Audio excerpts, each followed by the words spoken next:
CTM. Mic check, mic check. What's going on here with Tesla? I didn't even notice this mega candle on today's Tesla. Look at this. Tesla pumping up almost 7%.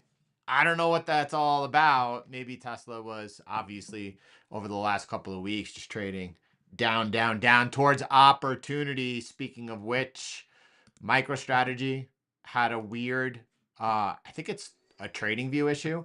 If you come down over here, I'm just going to go down to like, I don't know, the 1 second candle. I want to show you what happened earlier this morning on the open. I don't know how far back we have to go. There was a candle that was, well, maybe I'm not going to be able to find it. Let's see. 1 second. 1 second on MicroStrategy. I have it earlier. I have a screenshot of it. If you need to find it. So those that are obviously still in the trade, keep the stop loss exactly where it is, where it's been. NVIDIA continues to push here, 9% into profit. Why on Bitcoin and crypto, we're looking on CTM 2.x V4. We're looking here at Bitcoin and Cardano, both hedged versus each other. Both in a loss right now. Bitcoin long minus 1.7%, and we're looking at Cardano minus almost 4% here, as we seeing almost a reprieve on the pump we've been seeing across the space. Bitcoin here has come into an area of resistance, the yellow marking the upward channel resistance. But if you just go ahead, I'm just going to copy this really quick and go down to over here, and you could see that like price was up here, resistance, price up here again, lost it. That's the resistance it tagged. We get through, look at this, like 1 2 1 2. We get through the 1 2 1 2, and that does open up what will become a nice bounce for Bitcoin. Likely, let me go ahead and add one over from the top over here. Let me just go back. Oh, no, I don't want to lose that one. I just want to borrow one. There you go. Yeah, $87,000 on a pop. Could it be? Or are we looking at a lot of people were definitely concerned yesterday about the price action we're seeing? Not in oil. That looks good. And oil looks like it is breaking down further outside this channel on a smaller time frame. You get a good look at what is taking place over there. And it looks like we have a breakdown and a retest currently in play. Whether or not we resume down lower or get back in the channel, that's what we're watching. I don't know which is going to happen. S&P 500 looks like a potential triple top right over here. Let me get off the ding. See, 1, 2, now 3. Now, are double tops, triple tops meant to be broken, meant to hold? Price getting above here and continuing to catch some people off sides will probably be the norm, right? I think if we do break out above, we want to see what the retest looks like and whether or not it holds, or whether or not on this sharp ascent we get a sharp mean reversion down to the downside. It could be either one of those things. Look at that. You all know what happens when you see a trend line with that steep break. It could snap back. So I would imagine we get another push up over here. It looks like the news feed, the narrative is favoring a continued extension. We know that we have a strong bid from CTAs this week in the markets. We know that oil is, well, headed in the right direction. Obviously, still at an alarming height, I guess we'll say. And we are moving towards, in just a couple of weeks, what matters, and that is earnings. So that's what we're watching specifically here, earnings from the hyperscalers, from big tech, and that's the S&P 500. Tech is lagging back a little bit over here. I'm trying to find out where I get the nicest move over here, and just off all-time high. NASDAQ currently sitting back less than 1% from its all-time high. Is this what you see in a bear market? Recession 2026? Listen, if things do continue to unfold in a favorable way, that's obviously what we've seen as the economy is incredibly resilient. If we do see a situation, take this situation with Iran, take a turn for the worse, and we see oil at elevated prices that are sustained at elevated prices, this becomes obviously a problem. Right now, my focus is turning towards what looks like, well, it looks like strategically the U.S. is in control here. And I don't know if that means that the blockade right now is them uh, being a show of force that has consequences, getting Iran to the negotiating table a lot quicker. Or I don't know if it's a prelude to positioning in order to be ready for the next step or escalation and a type of invasion that they're planning. It could be either one of those things, and likely they're positioned and planning for both. But it does seem that going into the Z and Trump elections, that the U.S. is going to be doing it from a position of strength. That's what it looks like here today. We're looking obviously at the dollar continuing here its breakdown. So there's a breakdown, came in for a retest, resuming down into some strong support, a 98. Below that, it's going to be trickling down and testing the lows just above 96. So that's interesting to watch, and that's going to be favoring, obviously, global liquidity as the dollar takes some heat off. We're watching, obviously, the Fed's balance sheet in rising. Guys, even in this area, 20 billion a month per pace in this organic balance sheet expansion. Now we're at 40 billion. Again, the balance sheet is twice as high. It's the same ratio. They think you're stupid, and they're calling it reserve management purchases instead of organic balance sheet expansion. It's just a different flavor. But I think it's important to remind yourself that during this particular, once liquidity, and if you remember, I said it could take several weeks for that to materialize through the system. But once it does, that generally favors risk. a lot of people were looking towards M2 as a guide. So no, M2 is very poor. We have to watch what's going on here with monetary base total. And you could see when Bitcoin was under its worst pressure, you could see that's when it was falling out hard. Now stabilizing for sure. The stronger dollar, the current situation we're in, put a little bit of a hiccup, but things continue to progress. We should continue to see a slow rise out of here, and risk should continue to respond. So all-time highs in equities, right? Obviously, Bitcoin is substantially off its all-time high, and Bitcoin is in a strong. A lot of people say, well, Bitcoin is always the first that's most susceptible to liquidity. Well, yeah, as liquidity was going out and in a hurry and into such a degree that it caused the Fed to have to begin raising their balance sheet and stopping QT, Bitcoin was the barometer. Is this bear market 2026 recession because of 4-year cycle? Or was this indeed a significant liquidity issue that caused the Fed to have to wind down and stop QT and then continue actually to be more accommodative by raising the balance sheet at a clip of roughly 40 billion per month? I go with the latter. We could actually hit into a recession, and a bad way, especially if it's a stagflationary event. Like if we start seeing growth come down and we're seeing inflation rising, that, higher energy prices, that's going to be horrific and terrible.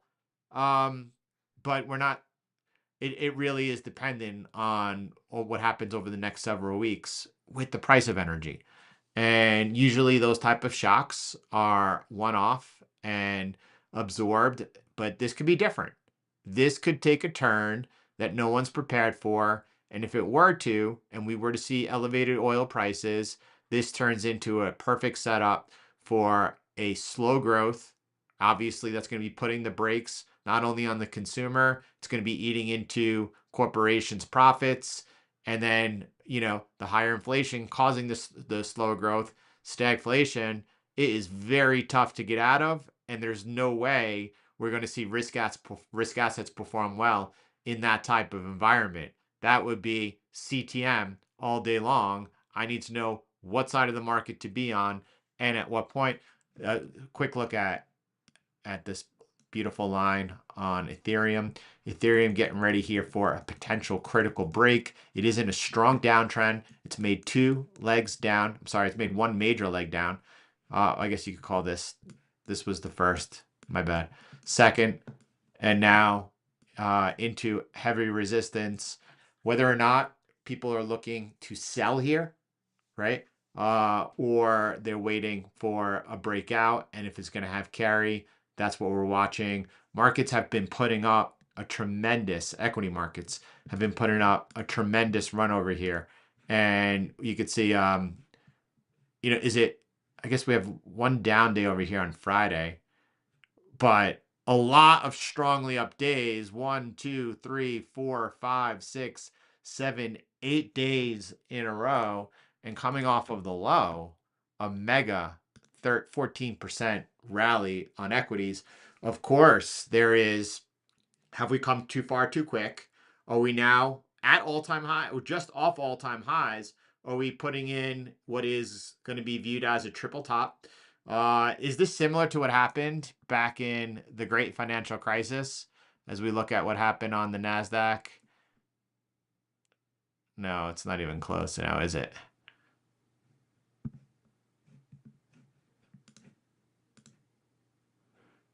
I mean, a lot of people must have felt you're out of the water over here, but it wasn't as close, right? Nice little 11%. Oh, don't want to look at that. What about the top of 2000? And a strong leg down, followed by a nice repeat. I mean, we're a little closer, right? Structurally, what's interesting about where we are today is that if you look at what happened in the November top, right? The November through March 2025 top, the last all-time high before this leg up, we've come down and retested it with a nice gap in between and have not taken out the low. So structurally, that looks pretty good. Similar drawdown, yeah, it's about similar to both 2007, 2008, right off the all-time high. Yeah, I don't know what people are looking for here. I know a lot of people, I think, and if you remember, I was vocal about taking positions and into the Mag 7 specifically on that drawdown. I don't I feel like a lot of people haven't participated on the way up. We're seeing CTAs selling significantly on the way down and now buying significantly on the way up. Hedge funds actually leaded on the squeeze up over here, which is new. They're usually chasing behind retail. Retail, I don't believe that they led this rally, and I'm not sure what they're doing now, except selling some single stocks and continuing to buy puts for the fear of what's to happen next. So I don't. It seems like of course that's really good to have that concern. Look, we've come really far too fast. Something doesn't seem right. We're coming into a mega area of resistance, and the situation hasn't been resolved. That's one way to look at it. The other is, well, liquidity here is beneficial to risk. I'm worried about what could potentially happen if stagflation were to become a thing. Right now, it does seem that the economy is resilient. And I think that if it's brushing this off, that's a strong signal. Yes, we need to look at what's happening under the hood. What are the earnings? Have they been affected by this? Do these companies think that they're going to be affected going forward? We've seen what seems like a massive intention by hyperscalers to pull back on data centers. There's not any energy to provide, like, the compute's available. Any compute that could be produced is bought, but it's available. And the problem is that the energy to supply this thing is not. So what does that look like? Is the IPOs that are about to come into the market going to suck a bunch of liquidity out, as you see a lot of people interested in taking a position in Anthropic and SpaceX that haven't already? Will there be any room for OpenAI? I don't know. Quantum. What? There was something else, Daniel. I saw. Um. Anyway, John, what's going on? Yeah, that was a strong bazooka out of Tesla. Is it news related? Did Elon say? I heard that the Shanghai production plant spoke up yesterday and saying that they plan on being the hub for the Optimus production. Is whether or not that is something that is affecting the price today, I don't know. Is it time to take profits over here from this move up? Is it time to add?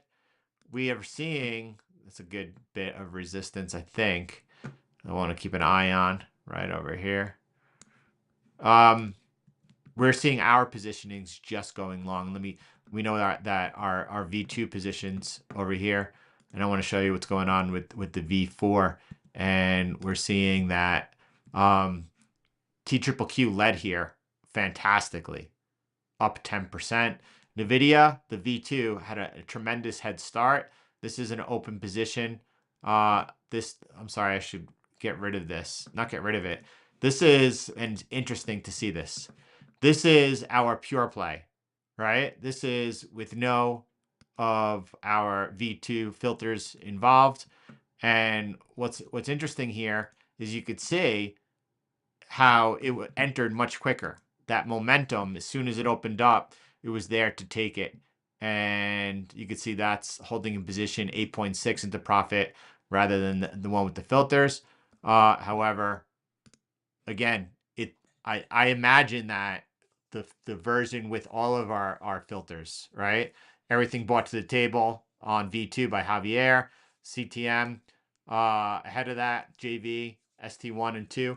And yes, they do a fantastic job. But going forward from this point, I want to make sure that we have the ability to forward test both. MicroStrategy also on the get here with an enter long. We're seeing for the first time this year, this is pretty significant, that a lot of our templates are entering the market. Now, of course, they could be doing that at a top. Of course, they could be, if they are entering at a top and that momentum turns, obviously they're going to be exiting the market and back into 100% cash. But there's a definite signal. We were looking for equities to lead. Equities, when I say lead, as soon as QT stopped and that balance sheet expansion began. And that's not what we saw. We didn't see equities melt up. What we did see, though, over the last 6 weeks was a significant war take place that is absolutely affecting the macro. And so far, the market has now shaken that off. Yes, everything depends on what happens going forward, but it's significant when you're not just discretionary saying to yourself, is this for real? Is this about to get faded? But when you look and you start seeing our mechanical systems, which don't have any type of emotion, entering the market and now beginning to take positions. By the way, this FNGD it says short, but that's long, right? This is long FNGU. And yeah, this is nothing more than a forward test. I'm not executed on this. But what I want you to see is that, well, here's the entry on the short on FNGD. Here's the current trade, and it's absolutely working, right? So that's a good sign. And that would be, so FNGU long, NVIDIA long, MicroStrategy getting ready to go long. Tesla is chasing up over here, right? Out of the market. It was in a mega decline. Look at this. Wow. Look at this.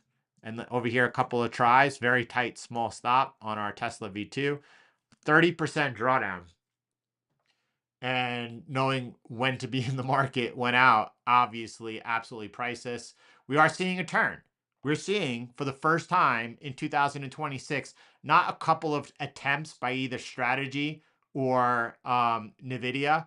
We're now seeing the majority of the models kicking off. Obviously, GBTC or IBIT, any of the spot ETFs, still lagging, but they're getting very close to entering on the long side again, much like we saw happen with Bitcoin bull runs, right? It's been out of the market for a significant amount of time, and it's getting close to entering again as well.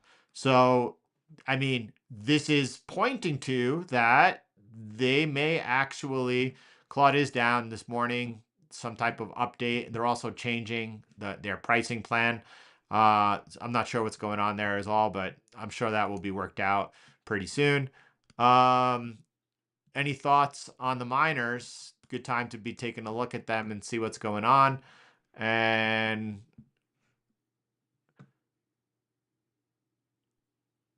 got stopped out though, but that seems like a trading view era. Let's go ahead and just take a look at what's going on.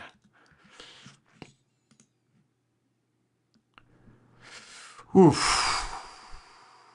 Do you know what's different about and listen, I'm so out of knowing which Bitcoin miners are mining Bitcoin and which ones are switching over their energy contracts and sources in order to put their compute. And obviously you can't use ASICs. They have to get different type of chips. NVIDIA loving that. This is the beneficiary of all those sales. And they have been selling a lot of their stacked Bitcoin in order to make this transition. Now, going forward, it's too soon to know whether or not that will have been a good choice.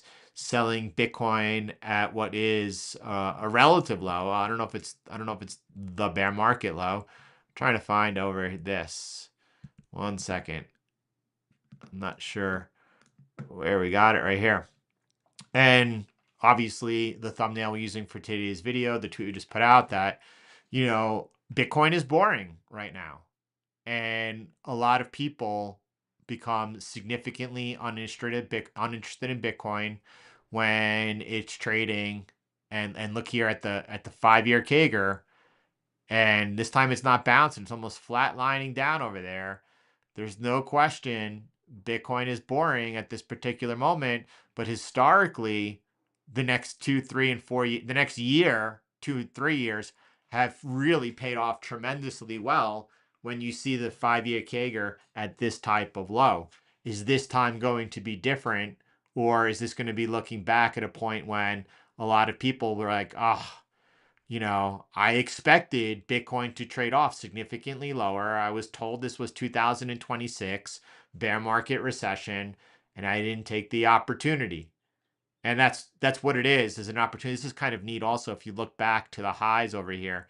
If you look back towards the 2021 highs that we saw in Bitcoin, I think we got a good look at it by going like this as well.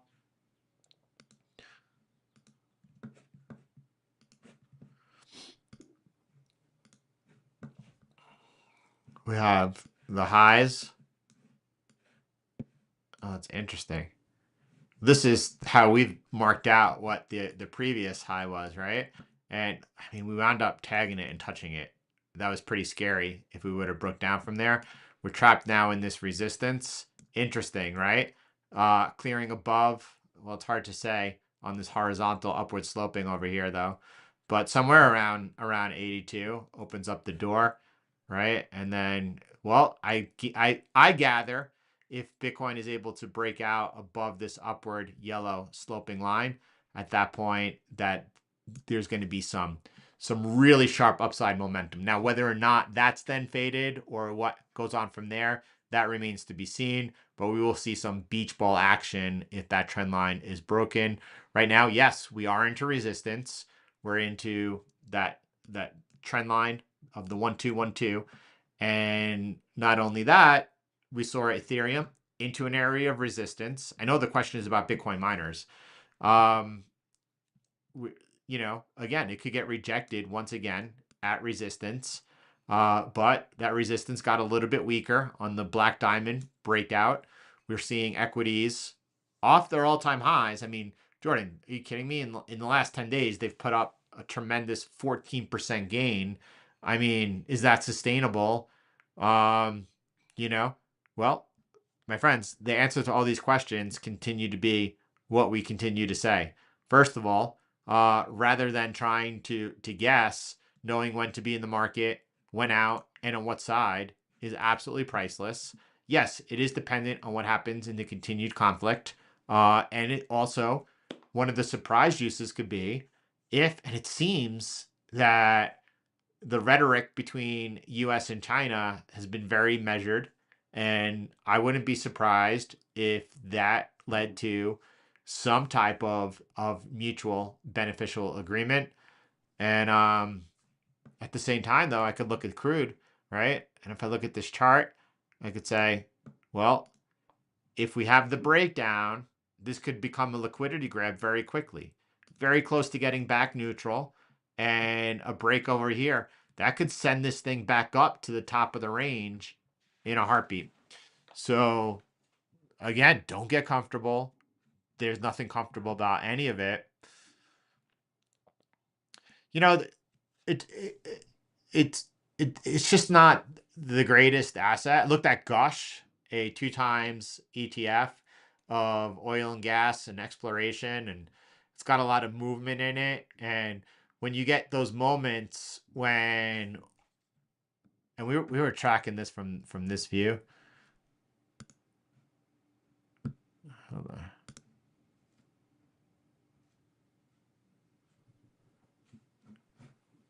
on. When you see oil go like this and double in a couple of weeks, you're like, oh, that seems like a great opportunity and something I want to be watching. And then, but it's just not really the ideal asset to be trading. And there's so many better opportunities. Commodities. Yeah, very interesting. Obviously, bullish on commodities.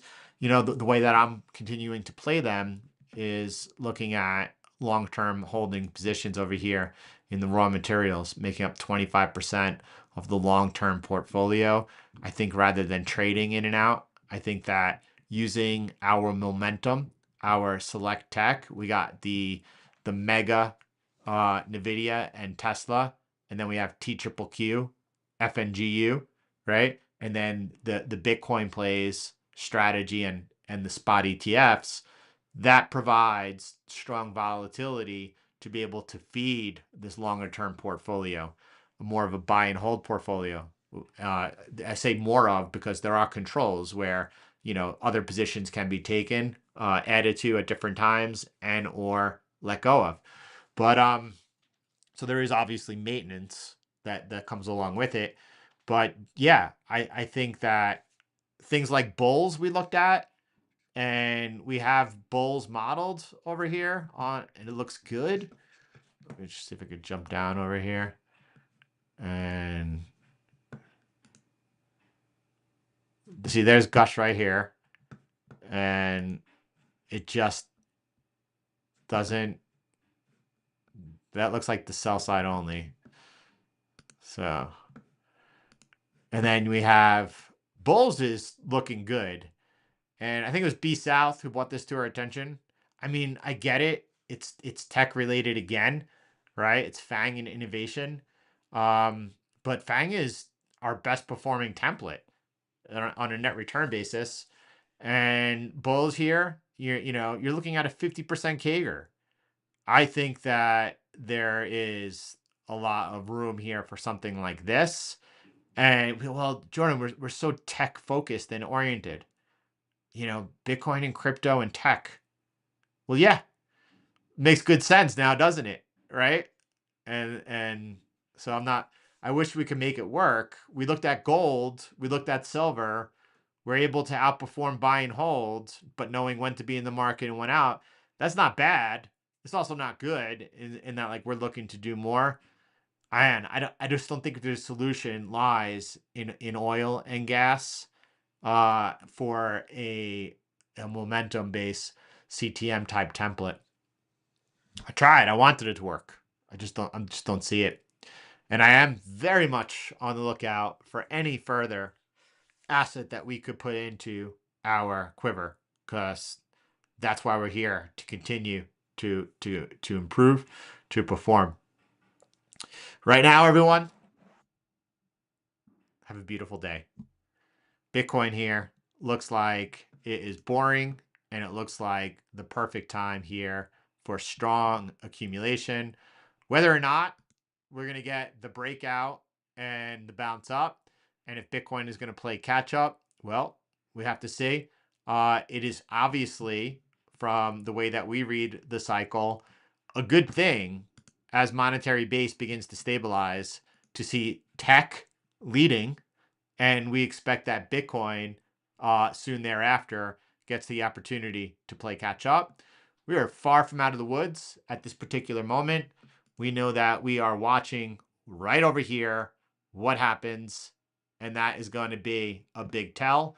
But there's no question right now that markets have shown to be resilient.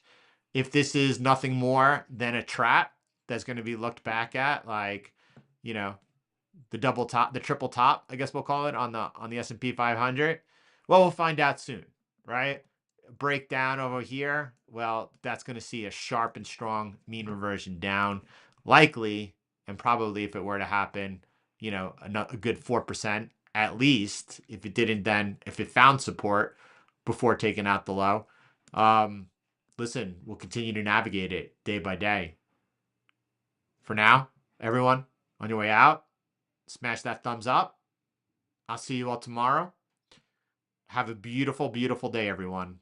God bless you. CTM strong.